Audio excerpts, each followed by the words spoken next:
And then you said KO, bang bang, right? Correct. What's KO mean?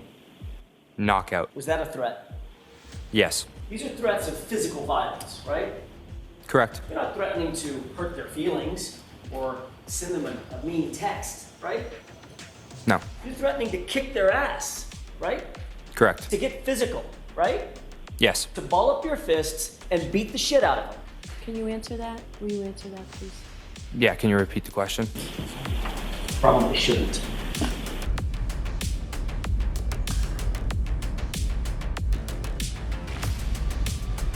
But tell me how whether he's been in a fight is relevant to an issue in this case. That's what you have to do. Because the police should have, the Massachusetts State Police should have, if they were doing their due diligence, they should have investigated this young man. They should have investigated every single person that was in that house, in or around the home of where John O'Keefe was found, the Albert home, and they didn't.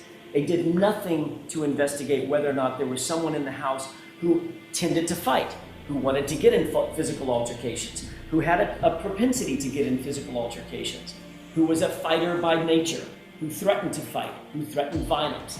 That's what this young man has indicated he does constantly. I'm surprised he didn't show up in this hearing with busted knuckles. Boy, you be knocked out, KO. Bang, bang! And it is insufficient to support a preliminary finding that Colin Albert had the motive, intent, and opportunity to commit the crime. Before my head pops off, let me just continue reading because this may resolve itself in the next paragraph. The evidence of opportunity is wholly inadequate. There is no evidence that Colin Albert was at 34 Fairview when the defendant and Mr. O'Keefe arrived at the home. I'm sorry, what? There's no evidence? No, there's conflicting evidence.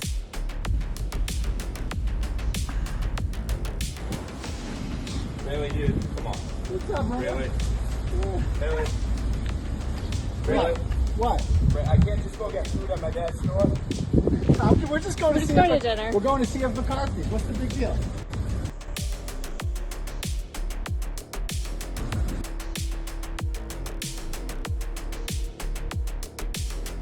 We're just going to see if McCarthy. Call the police.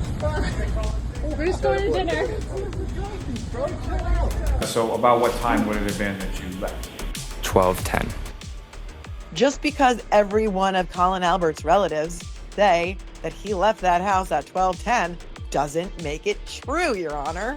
It doesn't make it true. Who, if anyone, did you reach out to get a ride from? My friend Allie McCabe. Following that, where did you go? I believe home. Do you know about what time it was that you got? Not exactly. I would estimate a little bit before 12:30, around that time. Now, turning your attention to the following day, at some point you woke up, correct? Yes. On August 25th, you told the trooper that you drove Colin straight to his house after you picked him up on January 29th, and then you went straight home, correct? Yes, I believe. And you have previously testified back in August of 2023 that you believe you dropped Colin Albert off at his home at around 12:15, 12:20 or so? Correct. Here's what she says. Wait, hold on. Evidence at the first trial was that Colin Albert had already been picked up by the time O'Keefe and the defendant arrived at 34 Fairview. I call bullshit. This is a question of fact for a jury. This is a question of fact for a jury to decide. This is not an uncontested fact that should be put in your court order as truth of the matter asserted, okay? It's up to the jury to decide that, Your Honor, not you. At some point, did you leave your home and go out? Yes, I did. And do you recall about what time it was that you went out? I do not remember. Do you recall whether it was light or dark when you went out? It was dark. And where did you, upon leaving your house, where did you go? I went to one of my buddy's houses.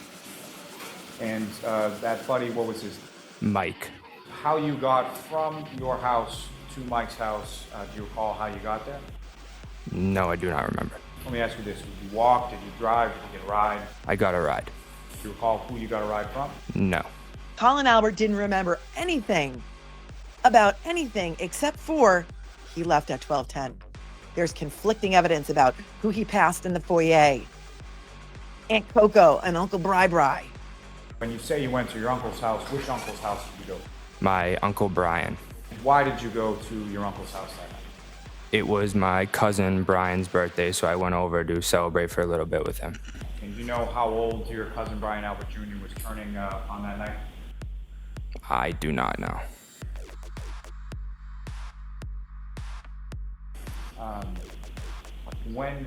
Do you recall how you got from Mike's house to your uncle's house? I believe Allie McCabe. There's conflicting evidence of who picked him up. And do you know the address as far as your uncle's house? 34 Fairview Road. And so your memory is that Allie McCabe gave you a ride from Mike's house to the house on Fairview? From what I remember, yes.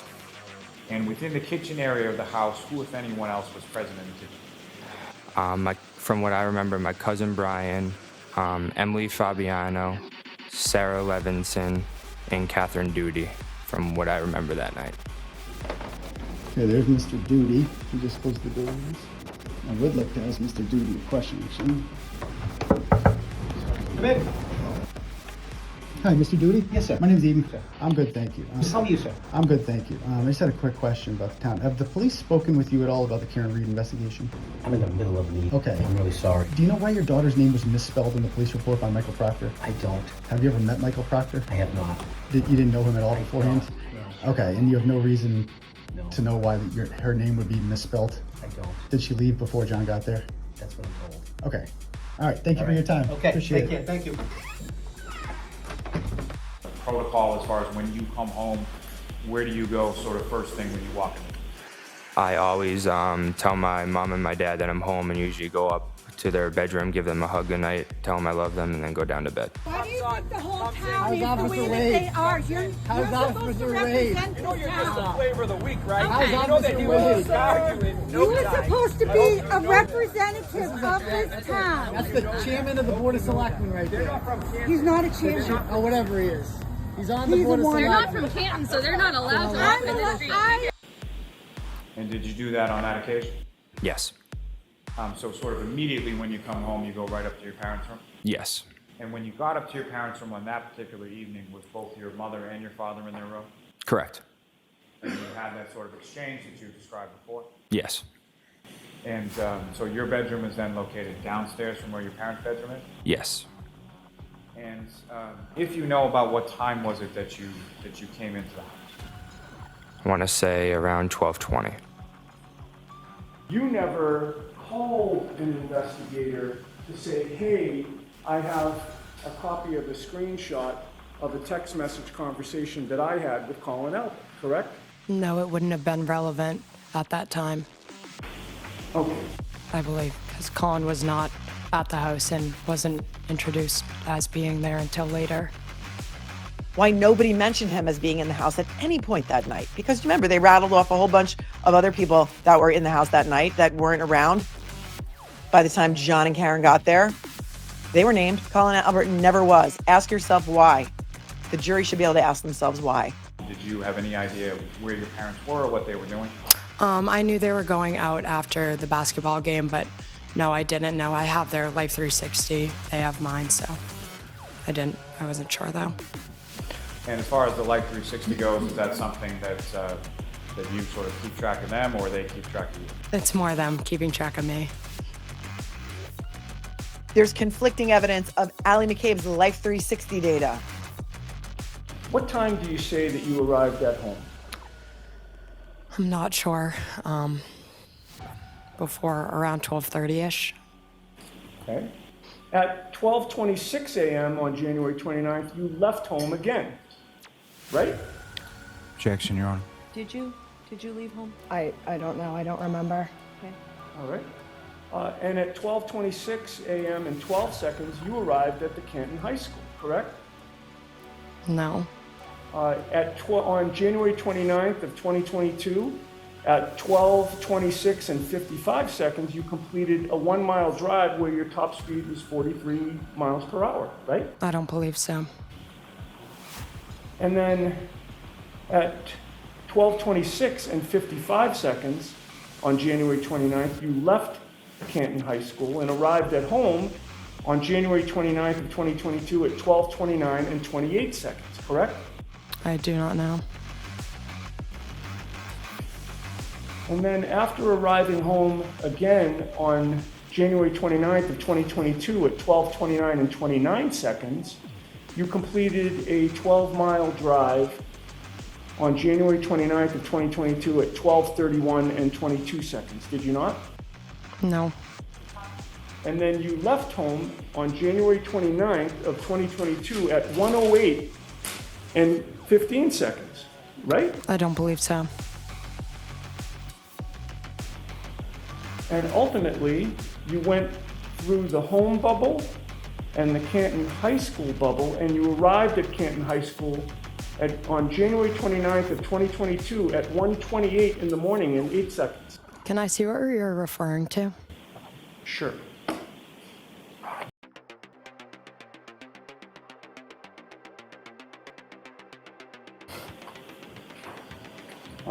Did that help refresh your memory on where you were that night? No.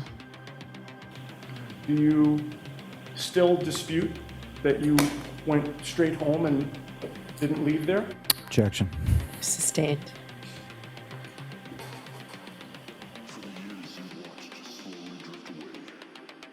About how long a period of time was it from the time that you get the text from Colin to the time that you arrived in the area there? I'm not sure. And do you recall from where you were coming from as far as how did you come to Fairview? Would that have been on the Chapman side or the Cedar Crest side, or how did you come? I don't remember. And where in relation to the house did you come? I believe in the driveway on the left side. Not entirely sure, I just believe that. You didn't turn over that screenshot of the text message until about a year and a half or more after January 29th of 2022, correct? Yes. When did you take that screenshot that was displayed to the jury today? I don't remember. Was it before or after you got rid of your old phone? I don't remember. And somebody else has to have the app and it's in the family, correct? Connected to you? Correct.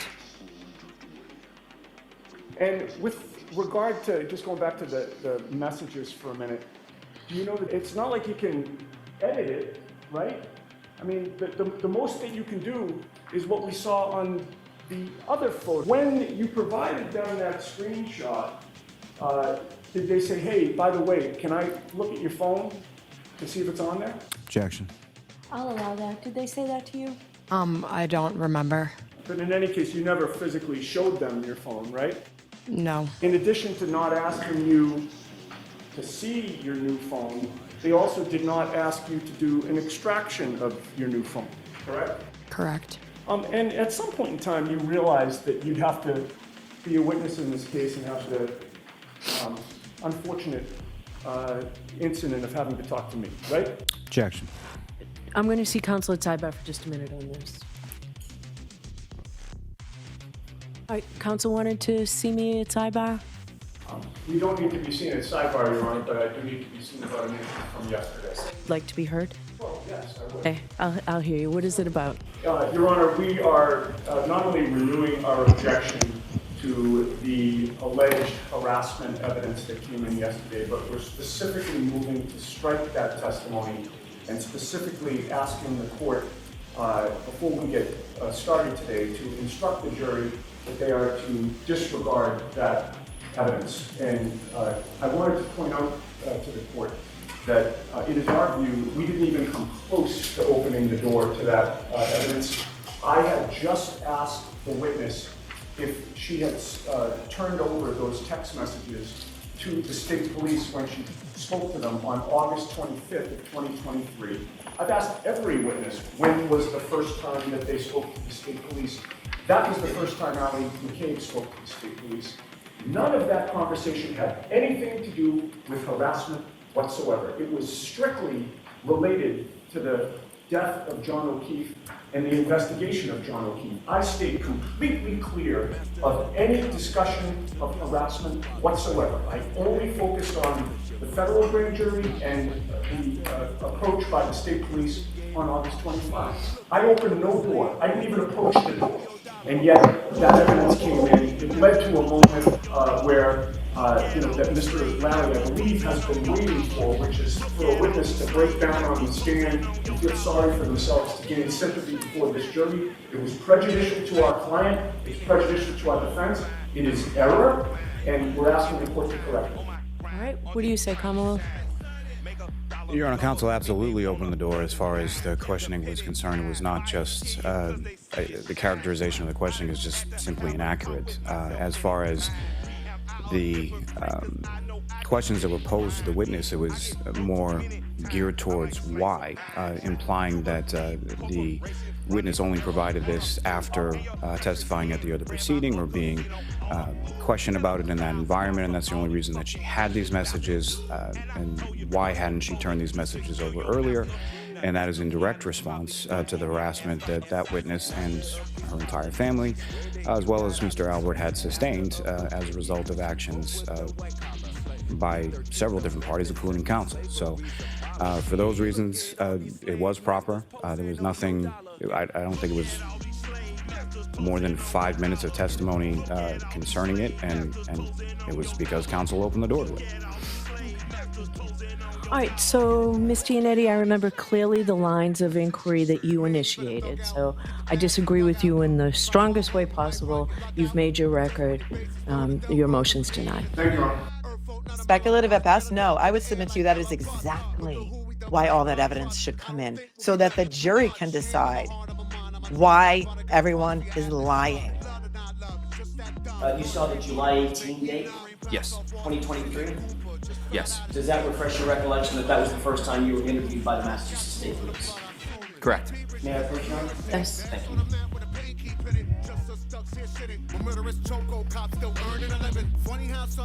Who conducted that interview? Michael Proctor and one of his partners, I believe. I don't remember. Michael Proctor was the lead investigator that interviewed you, correct? Correct. That's the same Michael Proctor that appears on the far left of the photo of that wedding party, correct? Correct. Did you find that interview, by the way, how long did the interview last? Michael Proctor. I do not remember. Do you remember testifying at one point that it was about 10 minutes? No. So during the course of that 10-minute conversation that you had with Michael Proctor, what was the tone of that interview? You understand what I mean by tone? I do not understand. Okay. Was it hostile and accusatory?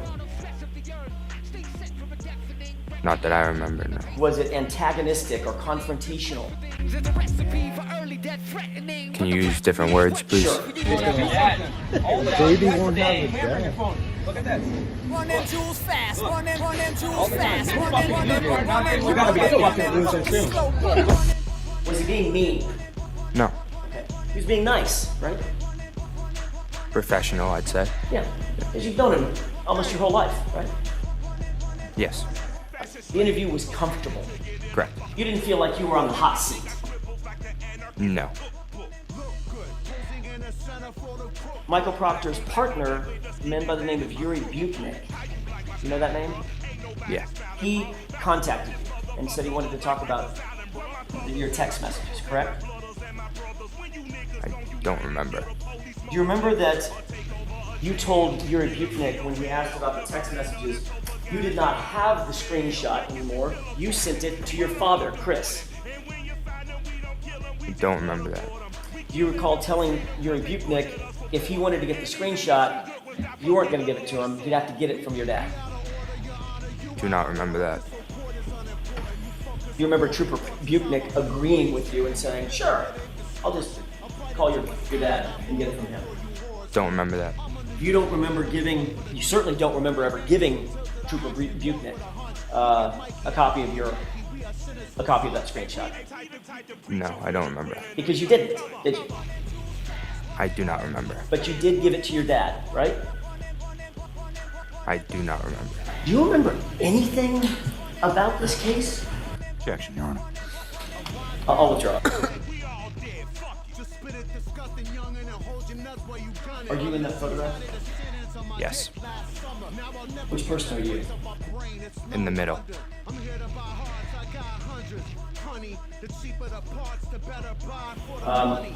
And about what time of day was it? That's you in the middle? Correct. Okay. At what time of day was this taken? Not sure. Was it at an event, some sort, or just you were at a bar? Just at a bar. Okay. I want you to take a look at your right hand. Can you see from there clearly your right hand? Yes, What do you notice about your right hand? it's cut up. Your knuckles are injured, correct? Correct. How'd you get those injuries? I was at a party, my house party my senior year, and I remember it being icy out, and it was kind of like a steep hill of a driveway, and I was walking up the driveway, and I slipped down the driveway, and I tried to catch myself, but I had something in my left hand, so I tried to brace myself with my right hand, and I ended up sliding a little bit down the driveway. What'd you have in your left hand? If I remember, it was either my phone or a beverage. So, according to you, you fell on ice and injured your knuckles, as we just saw in that photograph, right across the top of your knuckles. Correct. So you fell onto, what, pavement, asphalt? Yes. And you braced yourself when you fell, your entire body weight, by putting your right hand down in a fist, and you injured your right fist, just the top of the knuckles on your right fist when you fell down. Correct. Seriously? Objection, Your Honor. Sustained. Got to protect the beer that's in the other hand. So, the knuckles went down on the driveway. He remembered nothing except for exactly how he scraped his knuckles. Exactly he left that house at 12:10, and that he went up 3 flights of stairs when he got home to kiss mommy and daddy goodnight at a time when we know, I think, or we've learned that it is questionable whether or not Chris Albert was even home at that time. You ever been in a fight, sir? Other than with my brothers, no. You've never been in a fight? Nope. Your entire life? Other than with my brothers, no. I'm not gonna do it. If someone did, walked up to you and said, I will fuck you up. I will beat your ass. You wouldn't take that as a threat? If they walked up to me, yeah. But if they didn't walk up and just shouted it across the street and stood there and said, I will fuck you up, I will beat your ass, that's not a threat. I'm not sure. Yeah, I think you are sure, sir. All right, so that I'll strike at the Commonwealth standing up and objecting. This is insane. And if you didn't think that this court, this entire Norfolk County District Attorney's Office is in place to solely protect the Alberts and the McCabe's, then I don't know what to tell you, because this should prove it to you just about now. It's very clear that these videos are highly, highly relevant, given the sanitized testimony that this witness has tried to present to this jury. He's indicated that he's never been in a fight, doesn't have any violent proclivities, he doesn't have any violent tendencies. It's not in his countenance to do this. There is no evidence here of a fight at all. There is no evidence that this witness was even present at the house at the same time as the victim. There's no evidence of any animus between this witness and the victim. There is no evidence whatsoever, as I stated, that he was even present at the same place at the same time on the night with John O'Keefe, on the night that John O'Keefe was killed. Accordingly, evidence that Colin Albert is the third-party culprit is excluded from the trial. Wow. Wow. Wait a minute. You mean even after Julie Albert may have suggested to Michael Morrissey to make that hostage video, clearing her son, nobody ever knew he was there. Nobody even interviewed him until something like 18 months after January 20th, 2022. But hey, can't bring it up now. No, Colin Albert is allowed. Wow. I mean, if you had any doubt about who's being protected here, boop, there it is. There it is. in terms of evidence of a fight, I don't know what Mr. Lau is talking about. He says there's no evidence of a fight in this case. John O'Keefe looks like he had been beaten to death. He's got 2 black eyes, a laceration over his right eye, a laceration over his nose, a giant wound on the back of his head, and he doesn't look like he was hit by a car. He looks like he was in a physical altercation. It's as plain as the nose on your face, and we have evidence that we have witnesses who are going to propound that evidence, present that evidence.